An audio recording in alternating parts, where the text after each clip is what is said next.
statements that we will make sure that we reserve time for them to utilize them. We should say that the order of the questioning and the order in which they are standing at the podiums was decided a few days ago in a random draw with representatives of the candidates. All right, without further ado, let's get started with what we all came here for. Doug, you have the first question for candidate Ryan Kelly. I do. Thank you, Chuck, and thank you, candidates, again for your time. As you know, the theme of tonight's debate is pure Michigan, and perhaps nothing is more Michigan than our lakes and our waterways.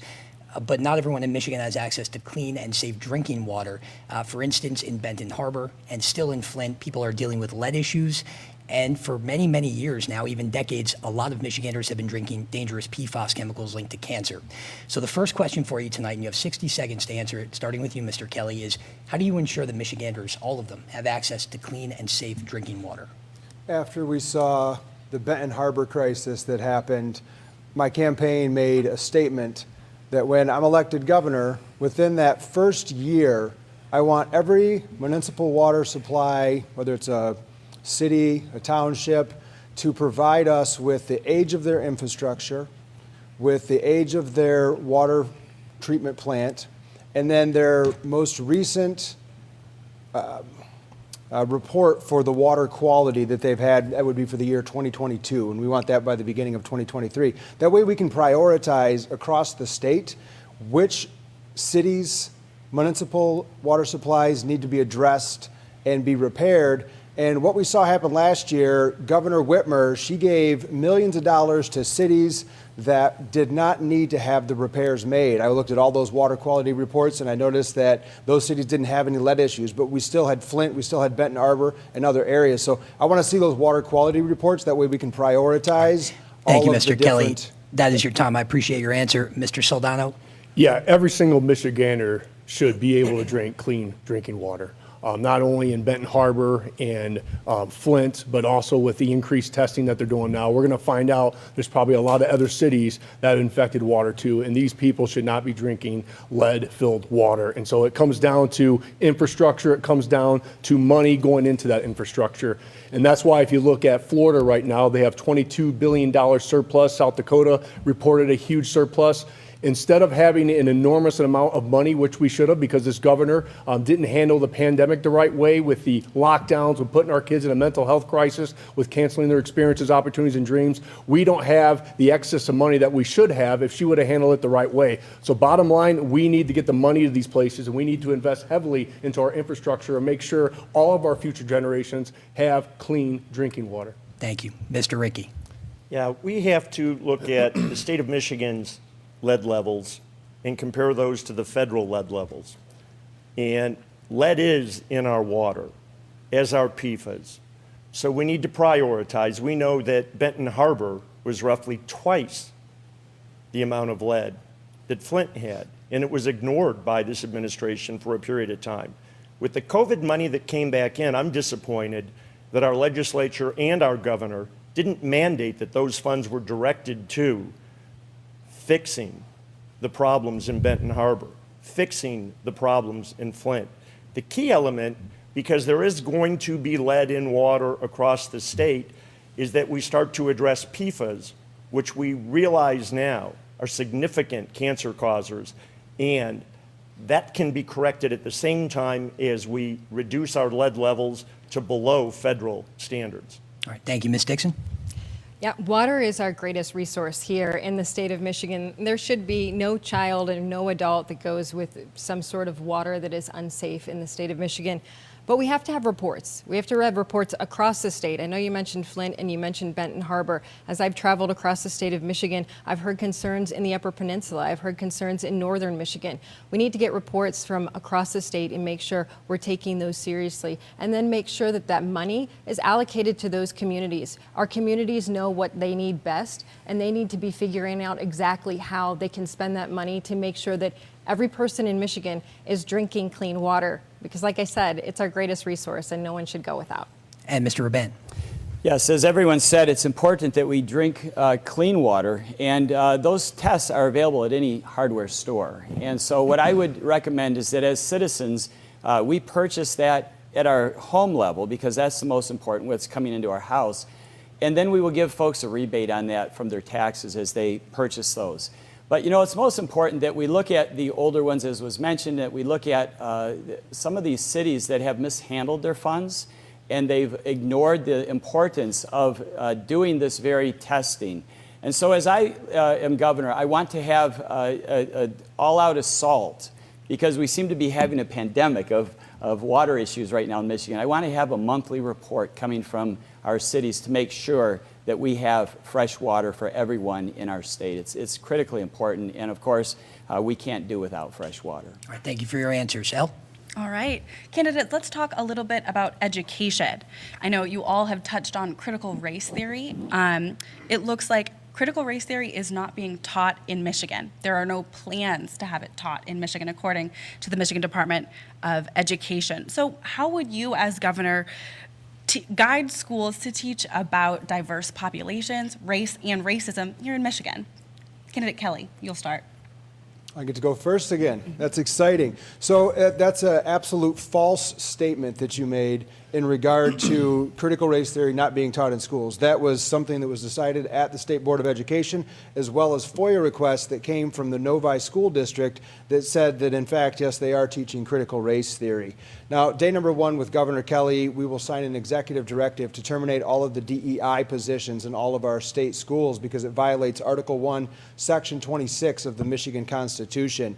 And we even see now with this Parents' Council that the current governor is aiming to put together, she has these different groups but not different political affiliations. So it's not diverse and it's not inclusive, which is a very sad thing. American history, as American history has played out over the generations, does teach all those different aspects of culture and diversity. That's what I learned growing up, and we need to get back to American history. And so your baseless claims of it not being taught in schools is absolutely inaccurate. Okay, candidate. We reached out to the Department of Education, but Mr. Soldano, please go ahead. Yeah, I don't trust them. And I heard Betsy DeVos wants to get rid of the Department of Education. CRT is being taught in these schools. I don't care what they say. And we all know that CRT is a fundamental racist belief system fueled in the faulty ideas of Marxism. Along with CRT, they're also teaching gender and sexual theory, which is quite comical because you can't talk about sexuality in the workplace because that's sexual harassment, but they're saying that it's deemed essential to these kids. Get back to the basics. If you want to teach my kid anything critical, critical math, critical science, critical reading, you can teach my kid how to critically think, but you have no right to teach my kid what to think. And that is why, as Michigan's next governor, we will be banning CRT, we will be banning sexual and gender theory, and also what we're going to throw on top of that is banning diversity, equity, and inclusion training. That is what we're going to bring to the table. Teach the history, the right history, quit confusing our kids, because back when I went to school, the only stress that you had going to school was worrying about whether or not your friends were going to be in your class. We have to quit putting gasoline on the fire of the mental health Candidate, crisis thank in you our very kids. much. I'd like to give you another 20 seconds. I don't think you answered the question of how you'd like to guide schools to teach about those issues. It's Do you really wanna try easy. You again? teach the right history. That's what you do. You teach the right history, all the history. We have scars in America. We do. We don't erase those scars. Those scars are here to teach. So we talk about the civil rights movement. We talk about the Michigan Freedom Riders. We talk about John Lewis and Martin Luther King Jr. and the Jim Crow laws. You teach them the right history. And I don't know about you, but since I was little to Excellent. now, Thank you, candidate. it's I getting appreciate better. it. Great. All right. Candidate Rinke, your turn. I don't know what they call it in Michigan, but CRT or forms of it have been taught. It's been acknowledged that it was a college course, and it has filtered its way down through K-12 and lower, and it's wrong. I think the first thing, though, is we relate to education, and we have record spending on education in the state of Michigan that we need to address, is literacy. We have an epidemic of illiteracy in our kids. Roughly 50% of the students in public schools in Michigan are considered illiterate when you look at their reading level proficiency. And we can't teach anything to our children if they can't read. There's no writing, there's no arithmetic, and in fact, it makes it even more difficult to diagnose them for mental health issues. The ability to communicate and to read is critical, and that's the first step that I'm going to take as governor, is to bring up our reading literacy to over 90%. Thank you, candidate. Ms. Dixon. Well, the Department of Ed maybe should talk to Detroit Public Schools, because their superintendent was quoted as saying, we are deeply using CRT in our schools. So he is obviously coming out and saying this is absolutely being taught. And when he came out and said that, I reached out to a Detroit public school teacher and I said, explain to me what you're seeing in the classroom and why we have nearly 90% of our kids failing their literacy exams in Detroit. And he offered up to me, I didn't ask him about the CRT, he offered up to me, our kids feel like they have no opportunity. CRT is being deeply used in our Detroit public schools, and these kids are being told that they're being held back. They don't have the opportunity. I would like them to see an accurate history of what's happened in the United States, the good and the bad. I want them to know exactly what happened and highlight the people that have done great things so that they know they can do great things too. Hard work is a wonderful way to achieve, but also empowering our students to know that they can do hard work is important. Thank you, candidate. All right, Mr. Rebrandt, your turn. Yes, I was at the Farmington Public School board meeting at the beginning of this year when they addressed this very issue, and Farmington Public School is being applauded for being the first to come out with this, I think it was called a 30-day challenge, so that the kids would go home and deal with these issues to try to find out their white privilege and all these other things so that they could better get along with each other. But it's really against what Dr. Martin Luther King was teaching. He said we shouldn't be judged by the color of our skin, whether we're white or black, but by the content of our character. And I'm convinced that these types of things, CRT, SEL, are nothing more than indoctrination of our children. And what they do is they teach our kids to hate each other. They teach our kids to look for ways that they can just force this stuff that's been forced down their throats. So I'm not only going against the transgender, the CRT, but I'm looking to remove transgender teachings and furry days, and we need to get rid of sex ed and bring back health class, because we got to go from indoctrination. Thank you, and to thank you all education. for your perspectives. We'll toss it over to Doug now, or Chuck. Chuck. So sorry. That's okay. All right. Candidates, many people believe that gun violence in America has reached absolute epidemic proportion. Michigan has not escaped these tragedies. We've seen it with our police officers, we've seen it in our schools, and we've seen it in our streets. If elected governor, what will you do from your bully pulpit to take steps to make sure that AR-15 assault-style type of weapons are not getting in the hands of people who should not have them? And would you be in favor of increasing mental health funding from the state budget? Mr. Keller.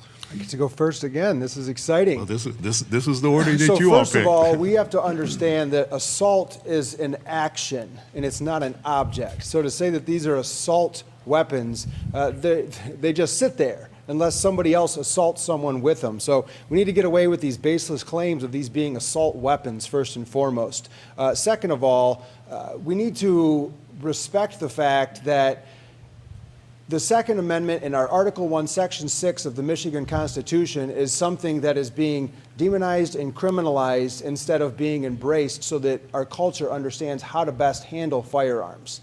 We don't see that happening in our schools, and we see the continued school shootings with zero type of ideas on how to actually protect our students. I'm working with the NRA, the School Shield program, so we can identify vulnerable areas in our schools to protect our schools. We need to uphold Article 1, Section 6, and also the government is most of the time the problem, not the solution. We need to lean on faith-based communities to address the mental health issues. Government should partner with them to make that happen. All right, very quickly, would you agree, whatever name they go by, that they create a tremendous amount of harm and they are not what you use for hunting?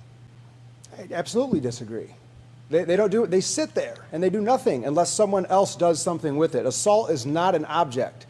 Assault is something someone does. You can have an assault podium right here if I were to throw at somebody. So it's, we have to understand that as a society, that the word assault does not mean an object. So these are not assault weapons. All right, Mr. Sedano. And Chuck, look, the Second Amendment's not for hunting. Let's get that perfectly clear here. The Second Amendment is to protect our First Amendment right, okay?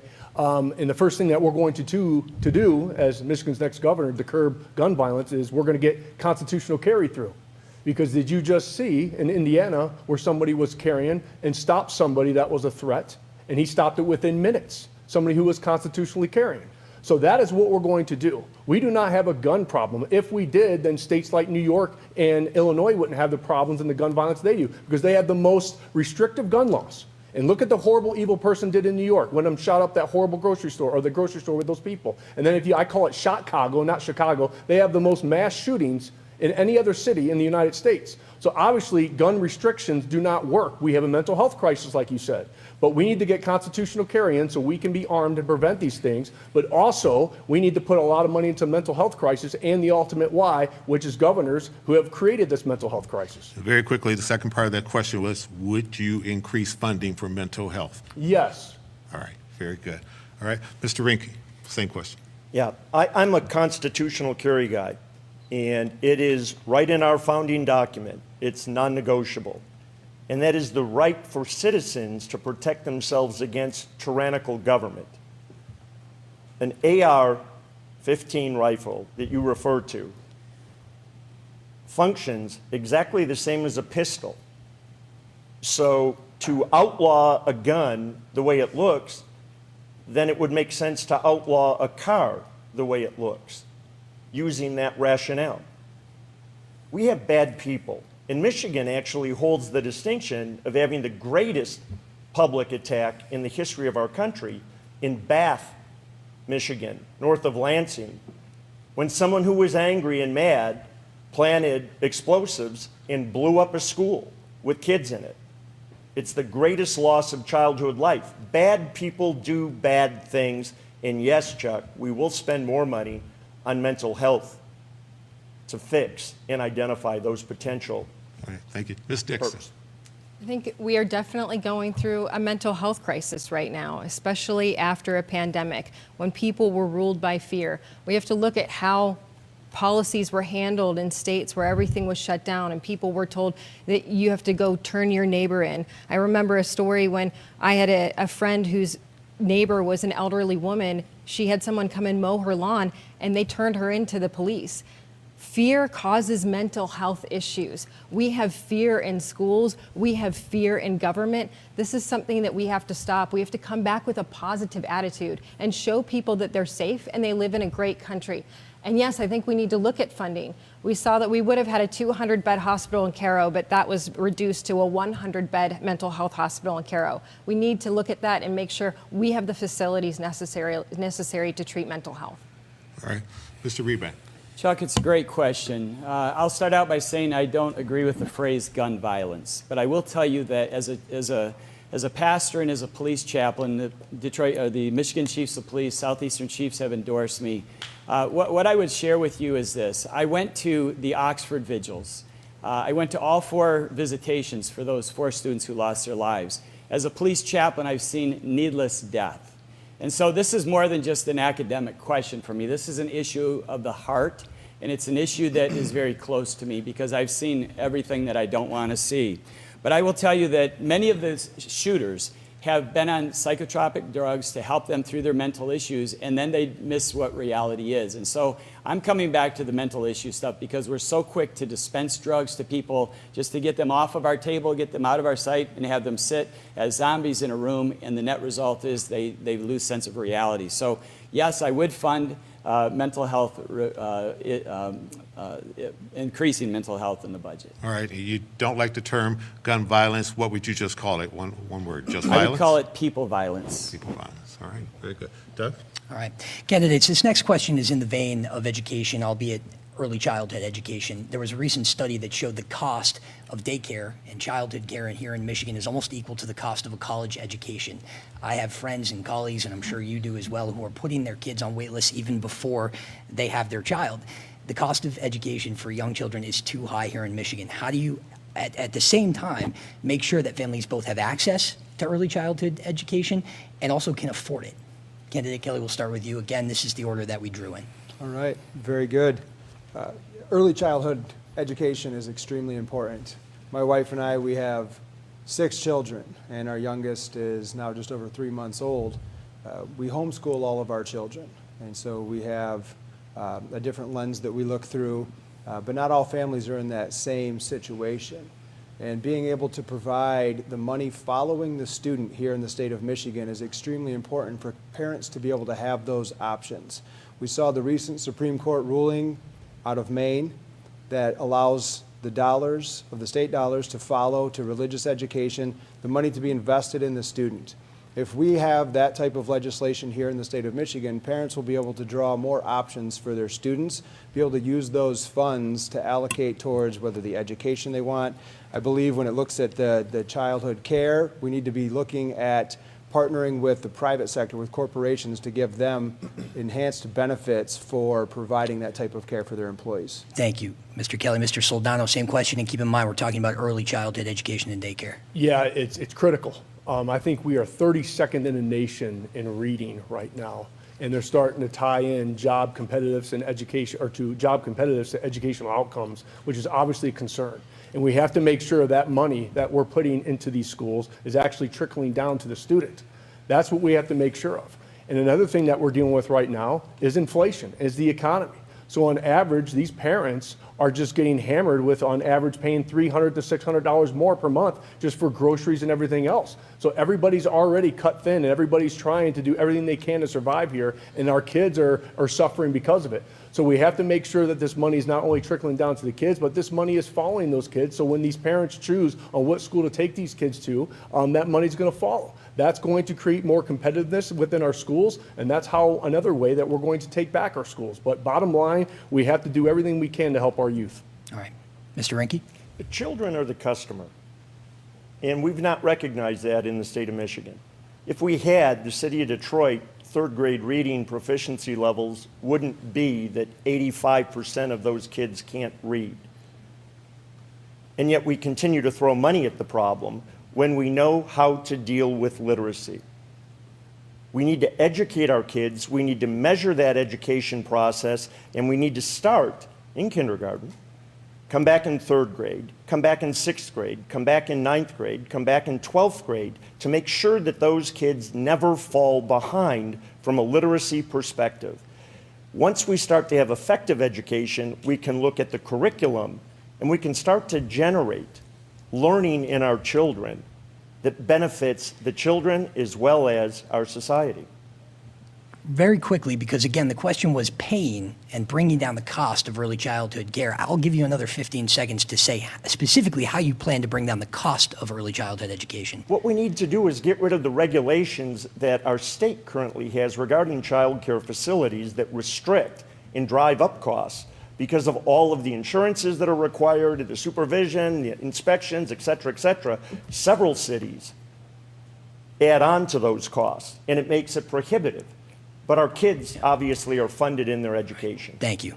Ms. Dixon, bringing down the cost of early childhood education, improving access, how do you do it? Yeah, I know this problem well because I have 4 children, and we did have to find a preschool, and it's a challenge to do that in the state. And the answer is different in different areas of the state. So I think we need to understand that when you're in northern Michigan or when you're in the Upper Peninsula, it is harder for those folks to even find a center, let alone pay for a center. So how can we encourage people to go up there? And that's something we have to get creative about how we help these people to open their daycare centers and help them get licensed and help them go through the process and cut the red tape to make sure they're there. But also, let's look at our urban communities as well and say, what can we do within our public school system? And what can we do within our private sector as well? Because we have plenty of businesses there. We'd like to create a family-friendly Michigan. What kind of incentives can we give to companies to be family-friendly? And when I'm talking about family-friendly, I mean childcare, and I mean healthcare, and I mean family leave as well. Thank you. And finally, Mr. Rabant. You know, there's the old phrase, the hand that rocks the cradle rocks the world.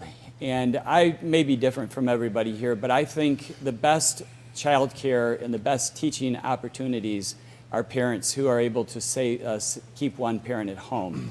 And I don't think it's the government's job to give money to people to put their kids in a daycare. I think it's government's job to make it affordable for a parent to stay home. So I have a great plan to cut the budget, really slash the budget, because by slashing the budget, we're going to slash taxes. By slashing taxes, we're going to enable parents to be able to for one parent to stay home and to make it that decision. Because, friends, we will never fix the state unless we fix the city. We'll never fix the city unless we fix the neighborhood. We will never fix the neighborhood unless we fix the family. So we have to look at the hand who rocks the cradle, and it's got to be the parents. Thank you, candidates. Elle? All right, candidates, we're going to take a slightly different approach to the abortion discussion.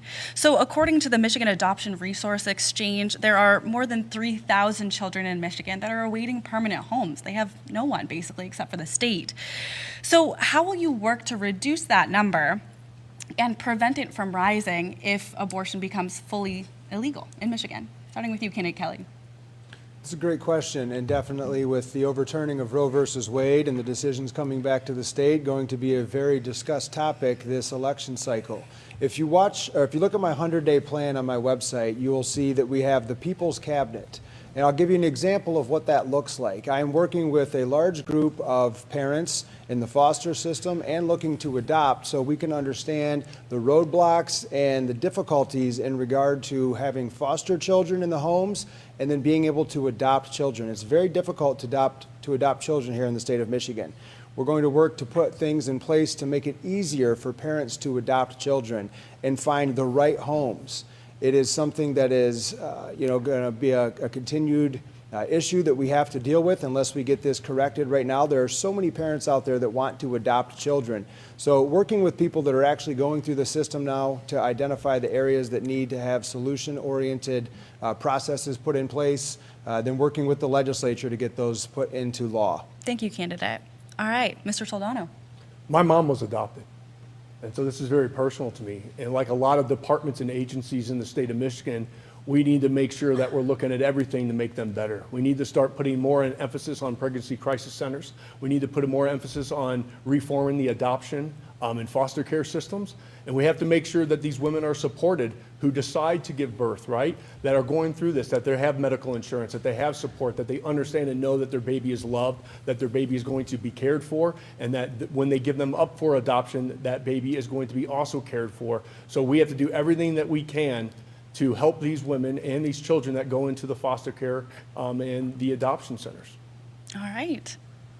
Mr. Rinke. I have several friends that have adopted multiple children, and I'm sorry to tell you that they went to Russia, they went to China, they went to Africa. And we talk about children in America that are sitting in homes and can't be adopted, while we are sending adoptive parents to foreign countries because it is easier, it is more accessible, and we need to look at the regulations. We need to look at the rules and the laws that make it so difficult for an American family to walk into an American adoption center and make a match with the child and provide for them. When my wife and I struggled to have our third child, we actually were going to adopt. And it was very, very difficult. We were looking at going overseas to adopt because that was faster and a better solution Thank you, than what candidate. Michigan offered. Thank you. All right, Ms. Dixon, you're up.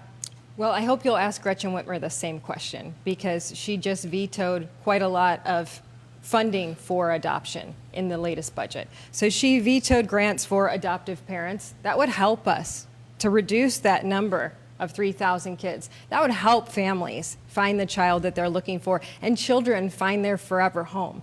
But Gretchen Whitmer doesn't want that. She also vetoed safe homes for pregnant women. So even pregnant women who are scared and maybe looking for that answer, she vetoed that. So we should ask her what she thinks about where these children will end up. She also vetoed funding for pregnancy centers. You know why? Because they talk about adoption. So maybe we should ask Gretchen Whitmer what she will do for the 3,000 children and the mothers who would like to give up their babies for adoption and the parents who so desperately would like a baby. Because she has vetoed all of these programs. In fact, even education for these women who might need to find out about adoption. Ms. Dixon, can you talk a little bit about what you would do as governor? And then I see your rebuttal. Go ahead, you got 20 seconds. Yes, we've talked about a family-friendly Michigan. We want to have these pregnancy centers available to women so that they know their options and also so that they know that they can either keep their baby or they can safely find a home for people who would love to have their baby, but also so that they can get the care that they need. And if they need a safe home, Of course, we want our women out there to be safe. We want this to be a family-friendly state. Family's number one. Thank you. All right, I see your rebuttal. We shouldn't be asking what the current governor is going to be doing because she's done after this election cycle. We need to know the solutions that we're going to be bringing, and that's why when I discussed my solutions that are applicable to the parents that are looking to have adoption access and foster access now, the solutions come from the Republican side of the aisle because obviously this current governor is done after the November election, everything that she's done to our state. So Thank you, candidate. bring solutions to Thank you. Okay. Mr. Rebrandt. Yes, this is a special question because on the abortion issue, Father Frank Pavone and Abby Johnson have both endorsed me. But on the issue of adoption, this is really a special topic for me for several reasons. One, our son and daughter-in-law adopted 2 African-American girls. And they adopted them when they were 1 year old or just under 1. And now they're 10 years old. They're just beautiful young ladies. And in our church, we've had people that have adopted children. They've waited in line to get children. So I don't mean to be disagreeing with the number of 3,000, but we have people at our church that are eager and anxious to adopt. And the reason why is because adoption really reflects what God's love is for us. He takes people from every tribe, nation, kindred, and tongue, and he brings us into his family.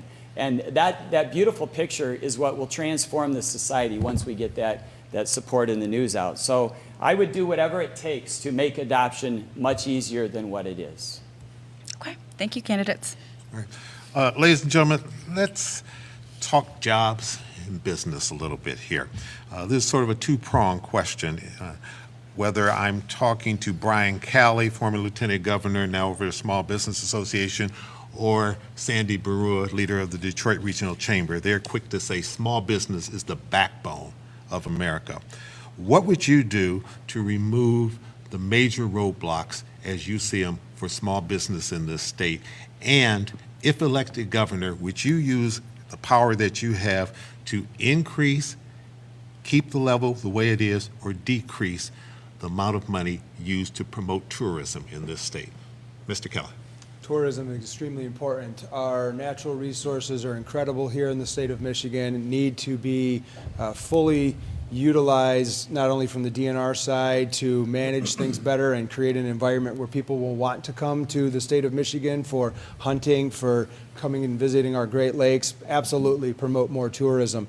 In regard to jobs and businesses, absolutely small business and mid-sized businesses are the backbone of our economy. All this corporate welfare that we see paying hundreds of millions of dollars to these big companies to come here and set up shop, that puts all of our eggs in one basket. We need to provide an environment with energy first and foremost. I'm big on nuclear energy so that we can have abundant and reliable electricity for businesses and be able to lower the corporate income tax, be able to reduce regulations so that businesses can operate, get rid of all of these corporate income or these COVID restrictions. And then Kevin, too, let's talk a little bit about business with you, with your lawsuits. We'd really like to know how you're going to battle Gretchen Whitmer with those. All right, you may want to be able to have that in your rebuttal. Mr. Rink? Mr. Soldano? Yep, this is Donald, I'm sorry, I making sure. apologize. All right, you'll know my name by the end of it, that's for sure. I know Look, now. number one, I call it the trifecta. We're competing with the Governor DeSantis of Florida, the Abbotts of Texas, Tennessee, which has taken 11,000 of our jobs with Kentucky and Tennessee. But if you look to those 3 states, Florida has tourism. Holy cow, can Michigan lead the way with tourism? What better state to come here year-round so we can compete with Florida with tourism? Texas has big oil, right? We have the largest storage capacity for natural gas. We need to start investing into long-term energy-dense solutions. And if we have the investment into natural gas and nuclear here in the future, then we're competing with the Texases of the world. In Tennessee, business-friendly, right? They have low regulations. So we need to cut regulations in the state of Michigan. Also, we have to make sure that no governor can ever weaponize the health department, because who in their right mind would want to come back in the next cold and flu season to open up a business? I have 30 more seconds. It went over. Okay? We have to cut regulations, we have to cut corporate taxes, and we have to invest in a long-term energy-dense solutions, but we have to make sure that no governor can ever do this again, because 3,000 restaurants have shut down permanently because of the draconian, unconstitutional lockdowns of this governor. And as governor, I will make sure I do everything I just told everyone that I was going to do. All right, Mr. Rinke? Our business environment, we need to recognize that our business environment is not conducive for people to come to Michigan currently. And it's a byproduct of taxes, it's a byproduct of regulations, it's a byproduct of our educational system failing our kids to provide workers, it's a byproduct of people trying to defund the police and not having safe neighborhoods for businesses and families to move to. I take an approach of creating an environment for everyone to be successful, and that's why I propose eliminating the personal income tax. 9 states didn't have it. If Michigan doesn't have it, what would that do for Michigan? All 9 of those states grew during COVID economically and in population, while Michigan lost 16,000 people. If we create the proper environment for people to come to our state with the beautiful, beautiful opportunities that we have for sports, we will grow businesses and identify future businesses that will benefit our state. All right, very good. Ms. Dixon. Well, I've already proposed a 40% reduction in our regulation by 2024. We have a very overregulated state. It's very hard to do business with. In fact, the bureaucracy of our state is actually going after our small businesses right now. And no matter where I go, I'm told this is a gotcha state. We're sick of being here. And it's true. We need to be a got your back state instead of a gotcha state. Our small businesses have expanded outside of the state of Michigan. And the reason they tell me is that the other states, they want to be in the race with them. These people aren't making money unless they're producing, and they're not producing unless they can start up quickly. It's hard to start a business here in Michigan. It's hard to break ground. It's hard to get permits. It's hard to open up. In other states, it's easier. They want us to be in the race with them, and a Tudor-Dixon administration will be in the race with our small businesses, helping them to thrive. Mr. Reba. I've been a small business owner in my past history, and I've employed people, and I know what it's like to develop mission statements, vision statements, budgets, and things like that. But the biggest thing that we have to look at when it comes to creating an environment for business is the fact that we have so much government overreach, and everybody I'm talking to around the state, whether they're farmers, whether they're party store owners, or whether they're dentists, is that we have too much administrative state. And in those administrative state, whether it's OSHA or whether it's the health department, those groups have strangled our small businesses. So my goal in my first 6 months is to have 1,000 administrative state employees retire. So we don't have to deal with so much, and we won't hire them back. We're going to have them retire so that we can have a freer economy and less government overreach. All right, I saw a sign for 2 rebuttals, Mr. Sedano and then Ms. Dixon. Mrs. Dixon, you said that you wanted a 40% reduction in regulations, and bureaucracy was going after our small businesses. So my question to you then is this. When this was happening 2 years and 3 months ago, when Governor Whitmer was ruling unconstitutionally with her draconian lockdowns, where were you at the front with the rest of us while we were pushing back against this? I haven't seen you at any of the protest or rallies. I did not see you go out and sign or circulate the Unlock Michigan petition to take away that 1945 law. Now, I didn't see you in November of 2020, in December of 2020, when she shut down the restaurant again to 25% capacity. Ms. Dixon. You must have missed me at Marlena's. You must have missed me out there. That was in March of 2021. Speaking. All right, let's let Ms. Dixon reply. You must have missed me out there on the air also talking about this and making sure there was a national audience. But I want to talk about tourism. I want to talk about tourism because you mentioned tourism. And Yes, I think that this is so important because if we look at the no income tax and the low income tax states, they have their guests pay for their people not to have an income tax. So we would like to invite guests to Michigan and make sure that money is going back into the pockets of Michiganders. But we have to invest in tourism, and we have to make sure that people are looking at the state of Michigan as a place to vacation. All right, very good. See a rebuttal from Mr. Rinke. Yeah. The quickest way to generate businesses in the state is to identify opportunities and to create an environment for those people to come here. It's tax, it's regulatory, and income taxes are prohibitive. You cannot argue the fact that states with no income tax were more successful and that that's an element we would be the only state in the Midwest, and that would be very, very appealing for people to come to Michigan. All right, thank you very much. Doug? I got one too. Yeah, go ahead, Mr. Go Kelly. ahead, yeah. So Kevin, you never addressed the fact, we definitely want to know with the 2 lawsuits that you have for the companies in the early 90s that you were running with racial slurs that were used and sexual harassment, and you settled those cases versus fighting those cases to clear your name. Oh, so Whitmer is going to be using those against you. We'd really like to know how you're going to address that. And Tudor, the reason that you weren't there is because you weren't there to fight when the fight was happening. You're stepping in the ring. You too as well, Kevin. We need a fighter for Michigan's next governor. Time. Mr. Rinke, I see you. Let's have address the lawsuits. your rebuttal. I fought the lawsuits because they weren't true. They didn't define me then, and they don't define who I am now. I've had hundreds of thousands of employees that have been very, very happy. But the settlement, the people who sued me got nothing. They had to sign the $5,000 stipend after suing me for 3 years over to their attorney, and they're the ones that asked to settle, and they're the ones that walked away.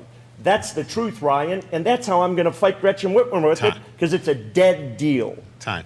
Ms. Dixon, did I see a rebuttal from you? No. No, okay, just want to make sure. All right, Doug? All right, folks, we're getting low on time, but I want to talk about bipartisanship, if we could, for a moment. No secret, there's not a lot of it here in Michigan, certainly not over the last couple of years. So you've all expressed your appetite to work across the aisle when the opportunity presents itself. So I'd like you to get specific, starting with you, Mr. Kelly, on which issue you think you would be most easily able to work across the aisle on.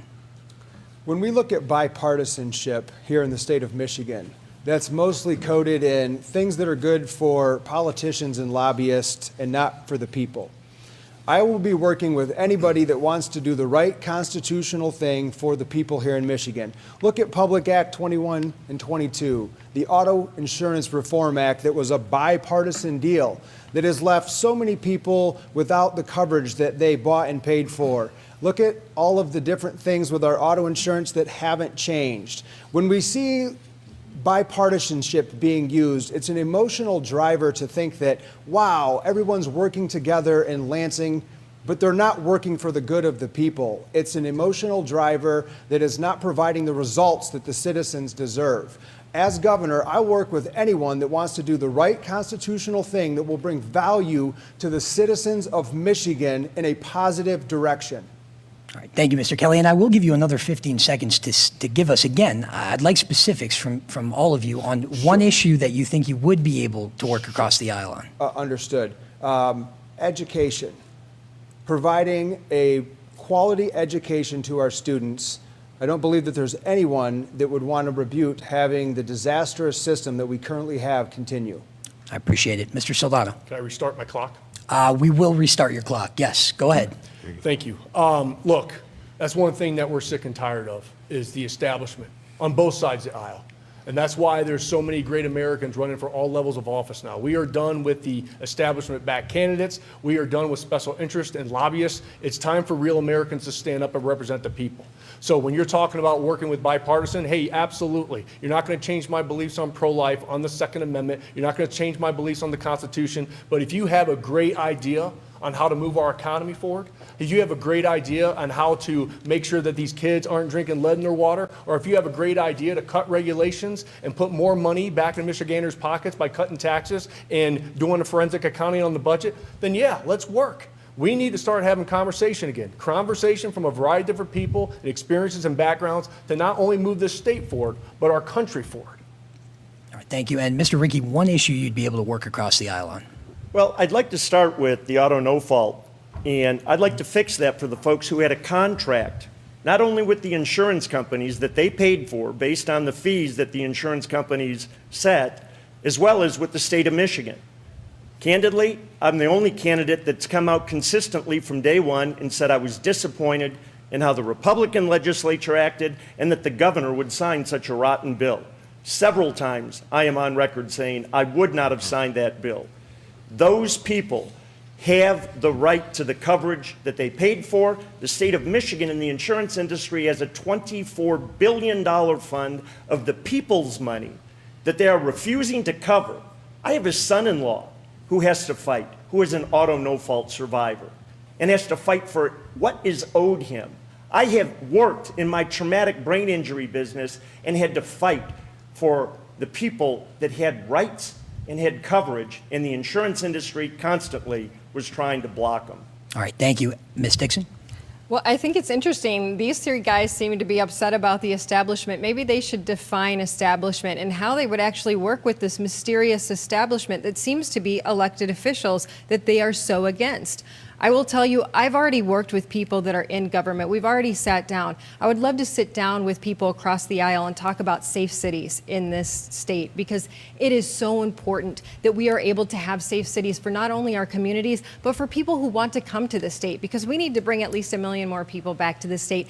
And one of the first things they're going to look at is safe cities. I don't think that anybody on either side of the aisle can argue that it's important that we make sure we work on that. But that's not the only issue I want to work across the aisle on. I want to make sure that we're always bringing ideas to one another, that we come back to a place where we can work together. This is the United States of America. Let's unite and let's make the best possible plan for the state so that families can thrive. Yeah, very quickly, before we get to you, Mr. Raban, Mr. Saldana, your rebuttal. Well, my definition of established is basically your entire campaign. If you look at, you're backed by Shirky, right? And he said the election wasn't stolen, and he wanted to hold hearings to implement red flag laws. Then you have the DeVos empire, the DeVos machine that's basically campaigning your entire campaign. They wanted to implement the 25th Amendment against President Trump. They abandoned President Trump, and they're backing 5 out of the 7 opponents of Trump-endorsed candidates. And so that's kind of like my definition of an establishment. Time, Mr. So Saldana. are you going to endorse Matt DePerno? Time. Thank you. Again, hang tight there, Mr. Raban. Ms. Dixon? How do you explain going to that meeting? I know you lied to the Michigan people that you did not go to a meeting to try to get the DeVos support, but this is your That biggest was a attack restaurant against me. It was not a association. restaurant Business association. association. Let's let her answer the question. Kevin Rinke was there as well. was Ralph. We all went in individually and spoke. I don't think Ralph was there, but I know you were there, James and Craig was. Kevin Rinke was there. I got and left you out were again. and both Kevin Rinke and Garrett Soldano were looking for support from all of those same people that now they're so angry about. Sounds like sour grapes to me, That's sir. time. Sorry about your luck. Mr. Can't Soldano, this afford is your campaign. final rebuttal. You want to go first, or would you like me? Tudor, I wasn't looking for anybody's financial support. I didn't need it. I'm the candidate that's put his money where his mouth is. You wouldn't even be here But you were without the there DeVosses. looking for their one at a time, support I please. went to then? present myself to the Restaurant Association and for all those people to get to know me. The fact of the matter is, the DeVos family owned you. You're our version of Gretchen Whitmer. You'll say like the anything commercial. or do anything to get elected. And Why did you give money to just Mitt be Romney? honest. Just be honest, Tudor. It's okay. Tell the people the truth. You're the one supporting. That's time. Thank you, Time. candidate. Let's just sit Let down us and argue a little I bit, have you guys. clocked Let in us as go. This is what the people Mr. Kelly, deserve. thank you. I already have you clocked in as having used your Yeah, 3 you've already rebuttals used for up your the three. No, I evening. did not. Sit I down. have the third one. No, No, I no, didn't you use all done 3. two. I've only done 2. I have 3. We'll give you your time, Okay, right now?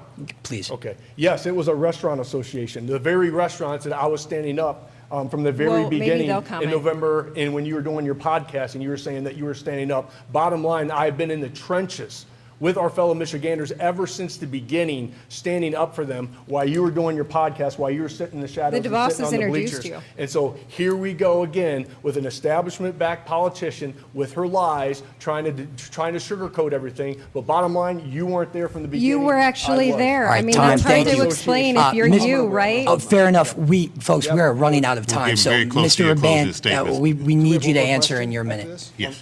All right. No, Well, there you know, won't- this is the very reason we why won't I have need time to for be another gov- question, but we will have time for your closing statements, but we will let you have your I'll do my rebuttal. last rebuttal. Go ahead, Mr. This is Raban. the very reason why I need to be governor, because I have dealt with situations like this in ministry where people are at each other's throats, where businesses are at each other's throats, and I've had the opportunity to bring people together. So when you talk about bipartisanship, I'm also looking at restoring unity to our party. I really think that I'm the only candidate that can do that. And you know, the way I will share that'll happen is when people came into our parking lot as a pastor, I never once asked people, are you Democrat or are you Republican? I was there to help them. And so that's why I'm here, to help these folks Thank get you. through their issues. Final rebuttal from Mr. Kelly. Kevin, you said you put your money where your mouth is. Yes, that's true. You also had $40 million you had set up for the general election, and hopefully that goes to whatever candidate wins. I hope you guys get behind me when I do win. But I put my actions where my mouth is. And that's one of the biggest differences standing up throughout 2020. Look how hard these people are trying to silence me. They're not trying to silence any of the rest of you. I got arrested. I got kicked off Airbnb. They are doing everything that they can to silence That's me because time, I Mr. Kelly. work with Thank my you. actions. We have to get to closing statements now, so I'm going to toss it back over to Chuck. Thank All you. right, very good. Time's always our worst enemy in these type of forums, but we're appreciative of the time that we do have. It is now time for your closing statements. We absolutely promised you beforehand, as well as tonight, that you would have those. We will do that in the order that you randomly drew for a couple of days ago. And closing statements, Mr. Kelly. Michigan has a big decision to make here on August 2nd. When we look at our actions, we can look at the Mackinac Policy Conference where the 4 other candidates here, they went up to the island and allowed the left to segregate them from the conference that required vaccine identification cards and COVID restrictions. I said no. Stand on principle, even if you stand alone, said John Adams. I will continue to stand on principle. For all of the decisions that I make will be what is guiding for the very best decision for the future of our state. My wife and I, we have 6 children. And we won't stand by on the sidelines and allow our country to go to ruin without putting up a fight. By my actions, I have been putting up that fight. I will continue to do that for the state of Michigan and the United States of America. Now is a very important time in our history. Michigan, on August 2nd, elect a fighter. Elect Ryan Kelly as Michigan's next governor. Well, bottom line is we, at least most of us here, except the establishment-backed candidate, have the same beliefs and values. We're conservative, right? So it comes down to these 3 things: leadership, fundraising, and do you have the chops to go up against Governor Whitmer? And I have proven over the last 2 years and 3 months what I bring to the table, not only with leadership, with spearheading and getting Michigan's greatest asset involved and activated to get positive change throughout the state. And that was the Unlock Michigan petition. That was recruiting thousands of licensed election inspectors. That was helping these kids get back to schools, helping these kids get back to athletics. The list goes on and on. I'm not a career politician up here giving lip service. Bottom line, I'm the only candidate on this stage that went up against Governor Whitmer and won. I'm 1-0. And what I'm most concerned with is we need somebody who's going to be focused and spearhead and do everything that they can to go up against Governor Whitmer. You're going to be battling a court case. You've put your own money into this race. How are you going to fundraise in the general? Tudor, we'll just skip it because you've been sitting on the sidelines. And Ralph, my goodness gracious, I love you, brother. But I just don't think you have enough for the primary. Mr. Rinke. All right, Mr. Rinke. We're all applying for the job of governor. And the governor's role is to run the business of the state of Michigan. And I'm the only candidate that has the size, the scope, the breadth of business for over 30 years. I've owned private companies that have grown in Michigan to be the largest in the state and some of the largest in the country.